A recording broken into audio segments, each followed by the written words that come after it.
제5장 폭력으로 탈취되는 천국. 백성들은 오랫동안 왕국을 기다려왔다. 70년간의 포로 생활을 통해서 선지자도 환상도 끊어진 400년간의 암흑기를 통해서 이방인들 사이에서 고통받는 가운데 어서 빨리 메시아께서 오셔서 그들을 구속해 주시기를 기다렸던 사람들이다.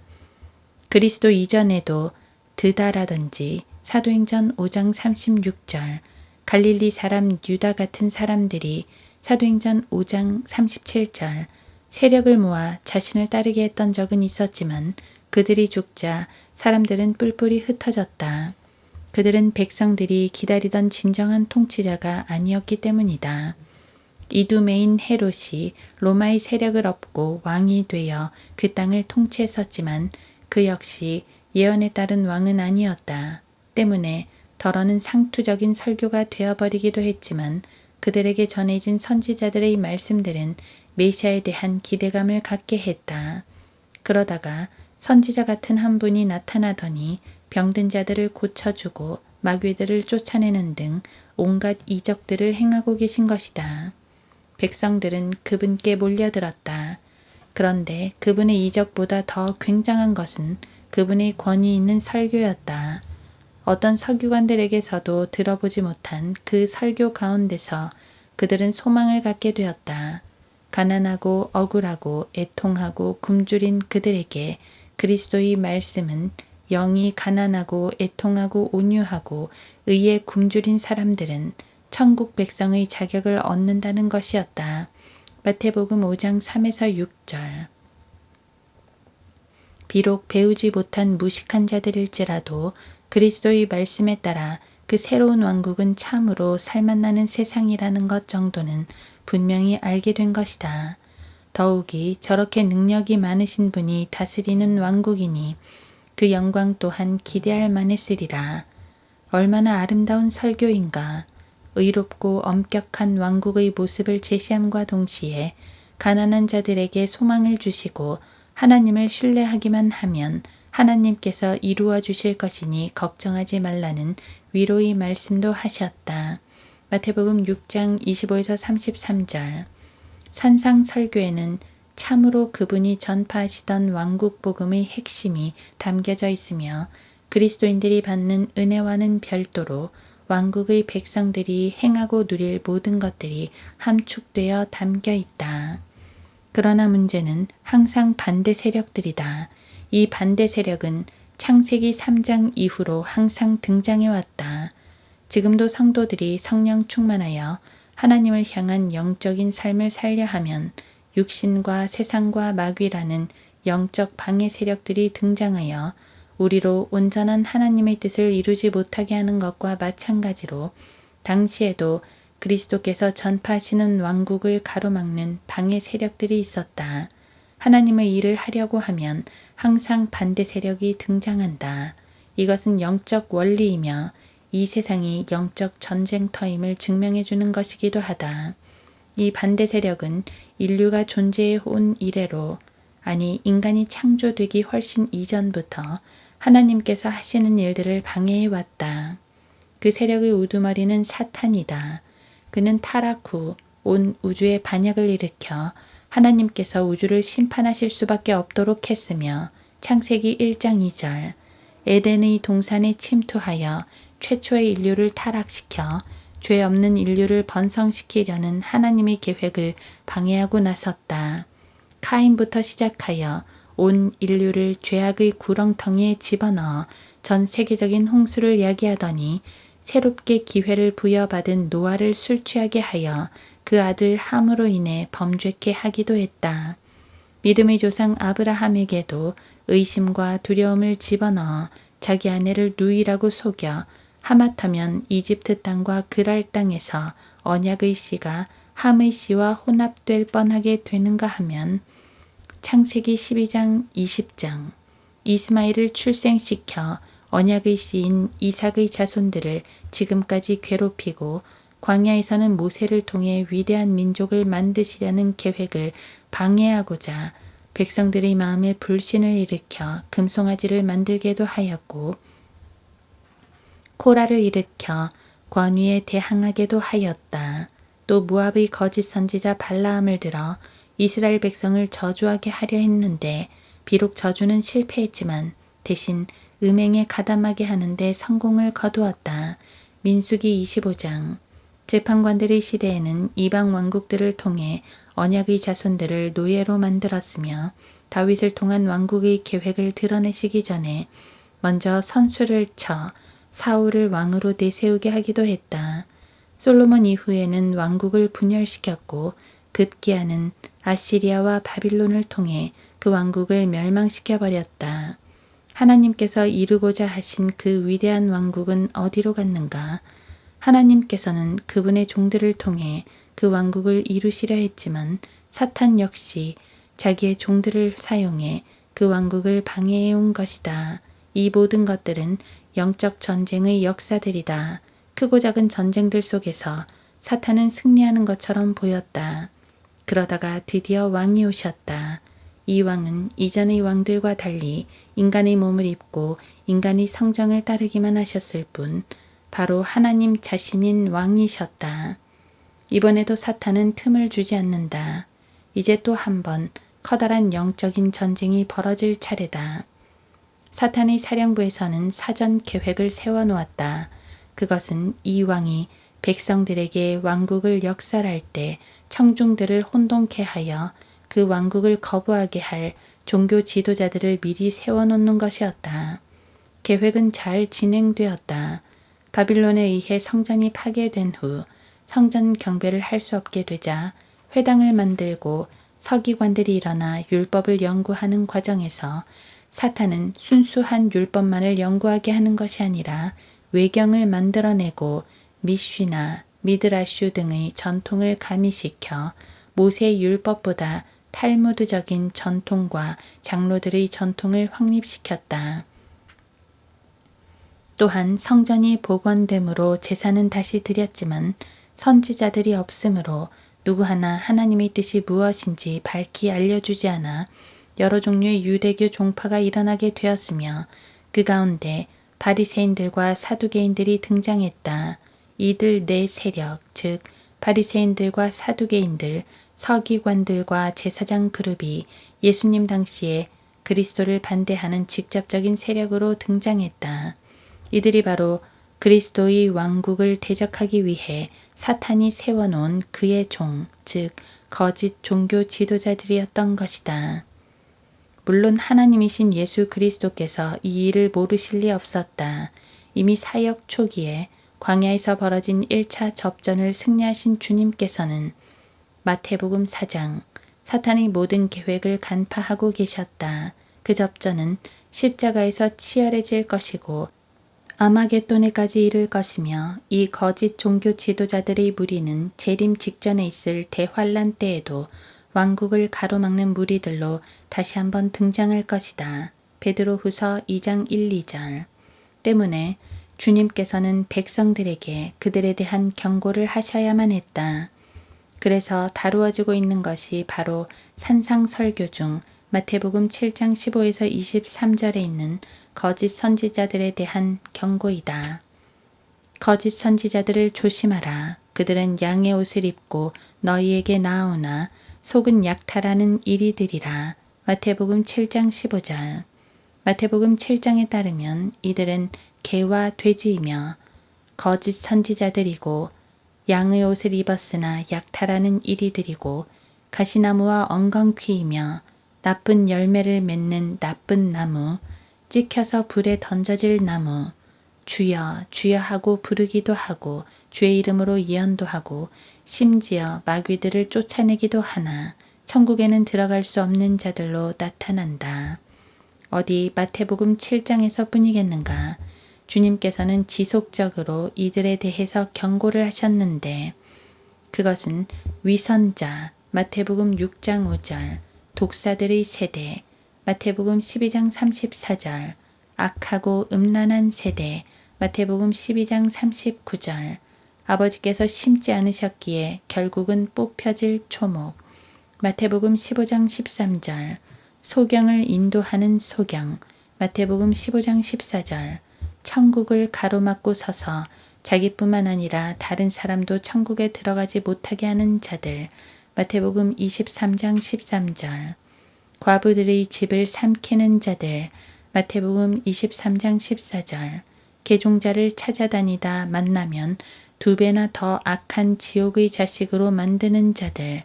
마태복음 23장 15절. 회칠한 무덤 등이다. 마태복음 23장 27절. 이들이 얼마나 심한 반대 세력인가 하면 마태복음 12장 32절에서는 용서받을 수 없는 죄를 지은 자들이라고 되어 있을 정도이다. 그들은 그리스도의 사역 초기부터 마지막 빌라도의 재판정에서 거짓 증인들을 세우고 유대인들을 선동하기까지 한 번도 그리스도의 왕국에 대해 호의를 가졌던 적이 없다. 요한복음 3장에 나온 니코데모가 유일한 예외인데 그도 역시 밤에 몰래 주님을 찾아왔을 뿐이다. 이들 거짓 종교자들의 일치된 행동은 오직 그리스도와 그분의 왕국을 가로막는 것이었다. 그 이유는 명확하다.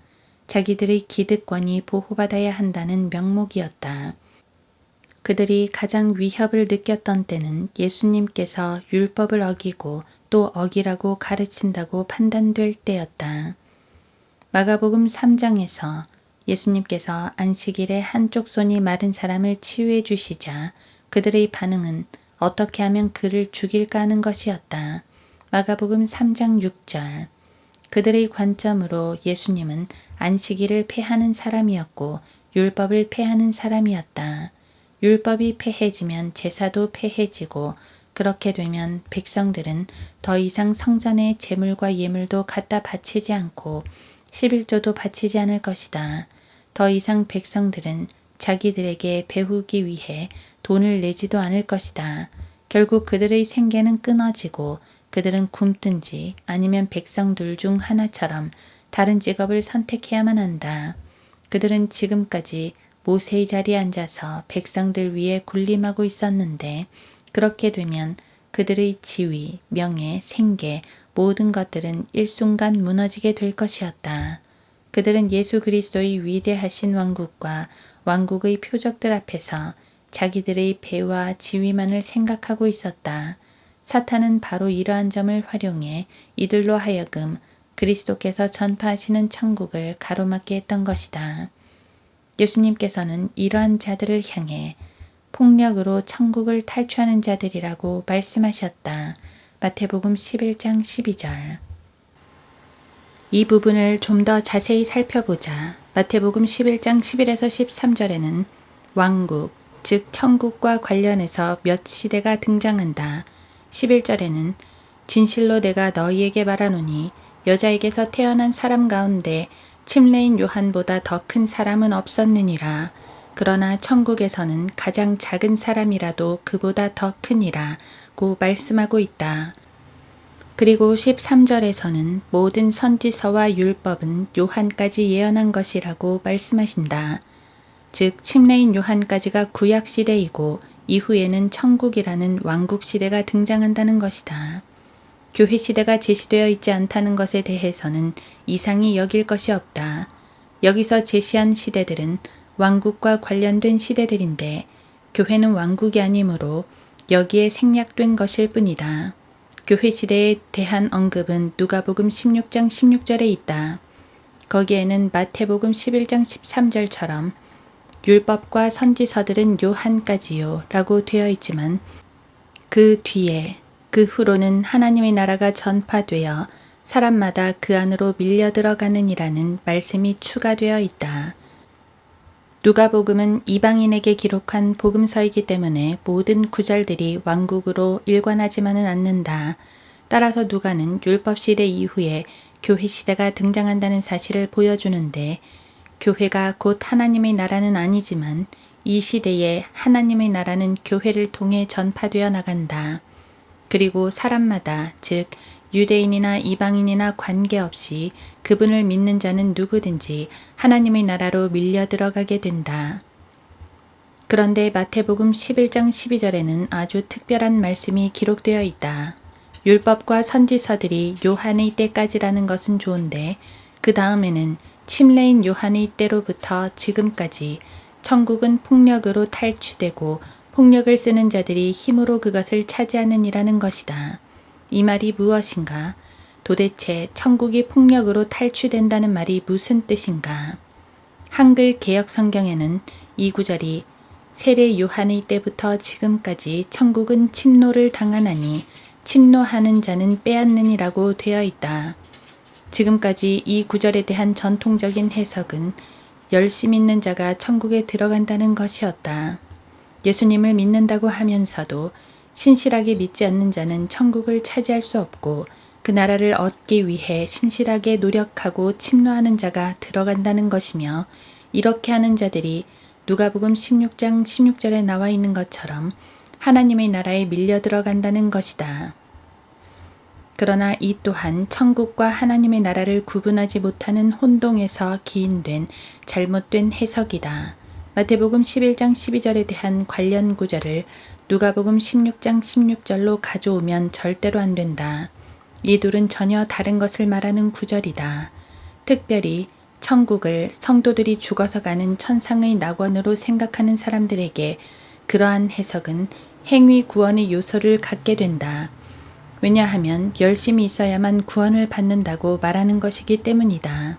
하지만 성경은 행위가 아니라 오직 은혜로, 오직 믿음으로 구원받는다고 말씀하신다.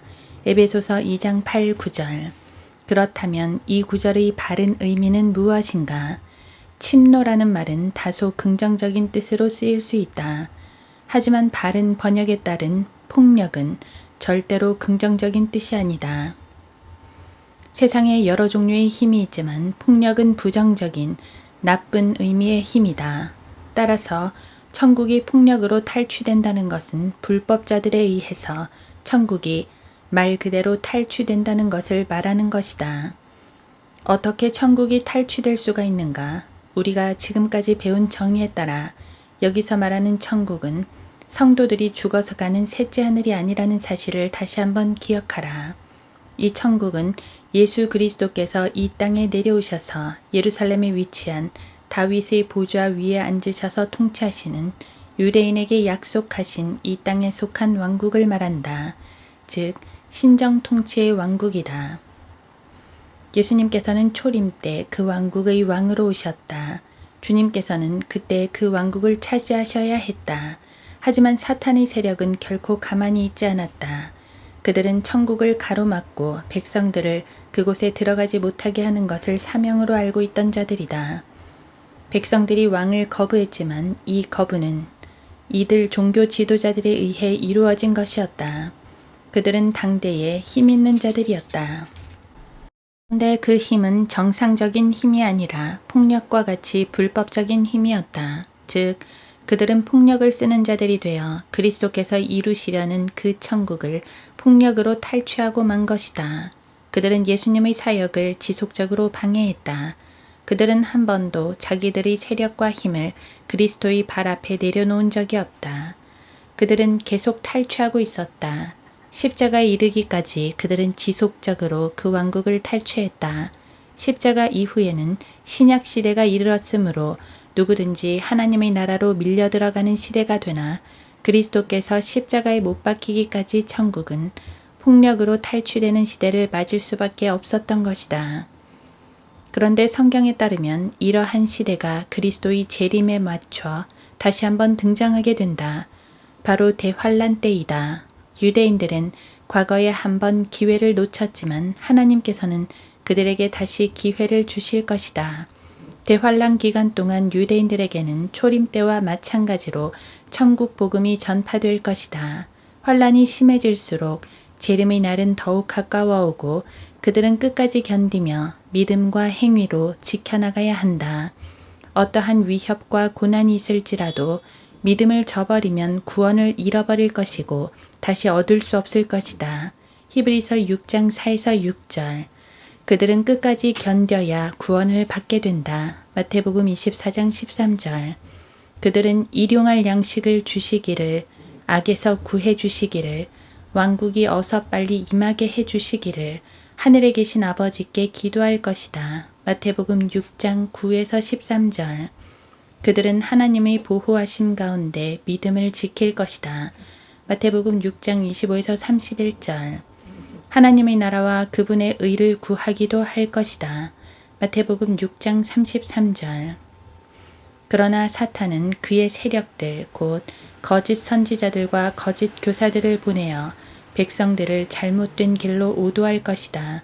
베드로후서 2장 1에서 3절. 그들은 여전히 천국의 탈취자들이 되어 천국을 가로막고 서서 자기들뿐만 아니라 다른 사람들도 들어가지 못하게 할 것이다. 왕국의 전파와 방해에 관한 한 초림 때의 상황이 그대로 반복된다는 것이다. 물론 그리스도를 방해하는 거짓 종교 지도자들의 무리 자체에 대해서는 환란 시대나 교회 시대나 동일하다. 교회 시대에는 그들이 천국의 길을 가로막는 것은 아닐지라도 여전히 복음과 하나님의 진리를 가리는 자들임은 마찬가지이기 때문이다. 그들도 역시 양의 옷을 입고 나아오는 이리들이다. 우리는 주위에서 양들을 오도하는 거짓 목사들을 많이 볼 수 있다. 성경은 그들 가운데 이 세상의 신이 믿지 않는 자들의 마음을 어둡게 하여 하나님의 형상이신 그리스도의 영광스러운 복음의 광채가 그들에게 비치지 못하게 하느니라고 말씀하시는데 고린도후서 4장 4절. 이들은 바로 이 세상의 신의 종들인 것이다. 이들 중 많은 자들이 휴거되지 못하고 이 땅에 남을 것이다. 그리고 그들은 그 신이 현현한 적그리스도의 종이 되어 여전히 천국을 가로막는 일을 계속하게 될 것이다.